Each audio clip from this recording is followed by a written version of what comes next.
Hello guys, സത്യത്തിലേക്ക് സ്വാഗതം. നമ്മൾ വീണ്ടും കൽക്കിയുടെ റിവ്യൂ ആയിട്ടാണ് വന്നിരിക്കുന്നത്. ഇതിൻ്റെ ബിഹൈൻഡ് ദ വുഡ്സ് നമുക്ക് കാണാം.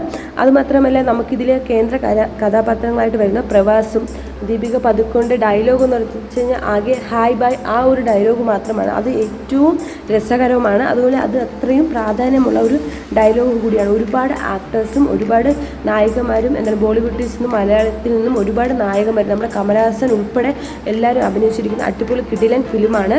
ഈ ഫിലിമിന് വേണ്ടിയിട്ട് ഒരുപാട് ആരാധകരാണ് കാത്തിരിക്കുന്നത്. പക്ഷേ ഐതിഹ്യങ്ങളെ അനുസരിച്ച് ലോകത്തെ ആദ്യത്തെ നഗരമായി കണക്കപ്പെടുന്ന കാശിയിലാണ് സിനിമയുടെ പശ്ചാത്തലം.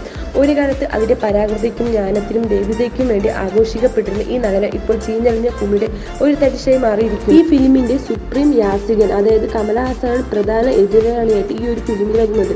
ഇയാൾ സൃഷ്ടിച്ച ഭീമകരമായ ഫ്യൂച്ചറിസ്റ്റിക് കെട്ടിടമായ കോംപ്ലക്സ് കാശിൽ നിന്നുള്ള ജീവിതം വലിച്ചെറിഞ്ഞു. തൻ്റെ വിധത്തെക്കുറിച്ച് ബോധവാന്മാരാണ്. കുറഞ്ഞത് 150 ദിവസമെങ്കിലും ഗർഭപാത്രത്തിൽ ഭ്രൂണത്തിൽ നിലനിർത്താൻ കഴിയുന്ന ഒരു സ്ത്രീയെ കണ്ടെത്താനുള്ള ദൗത്യത്തിലാണ് അദ്ദേഹം. ജൂൺ 27-നാണ് ഈ ഒരു ഫിലിം തിയേറ്ററുകളിൽ എത്തിയത്.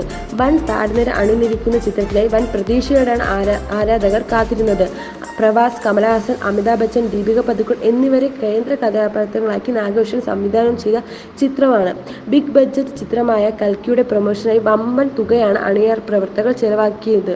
ഏകദേശം 40 മുതൽ 60 കോടി വരെയാണ് പ്രൊമോഷനായി നീക്കിവെച്ചിരിക്കുന്നത്. ചിത്രം കൂടുതൽ ജനങ്ങളിലേക്ക് എത്തുന്നതിൻ്റെ ഭാഗമായി APL കേന്ദ്രീകരിച്ചും പ്രൊമോഷൻ സംഘടിപ്പിക്കുന്നുണ്ട്. മത്സരത്തിനിടെ ചിത്രത്തിൻ്റെ 12 സെക്കൻഡ് ദൈർഘ്യമുള്ള പരസ്യം പ്രദർശിപ്പിക്കാനാണ് പദ്ധതി. ഇതിൻ്റെ ചെലവ് 3 കോടിയാണ്. കൂടാതെ സൗത്തിൽ കേന്ദ്രീകരിച്ച് പ്രൊമോഷനും പരിപാടിയും ഒരുങ്ങുന്നുണ്ട്. ഹിന്ദി, തെലുങ്ക്, മലയാളം എന്നീ ഭാഷകളിലും ഈ സിനിമ പുറത്തിറങ്ങിയിട്ടുണ്ട്. ഈ ഫിലിം ഇപ്പോൾ നെറ്റ്ഫ്ലിക്സിൽ പ്രദർശനം നടക്കുന്നുണ്ട്. കാണാത്തവർക്ക് പോയി കാണാം. എന്തായാലും അടിപൊളി ഫിലിമാണ്. Bye by.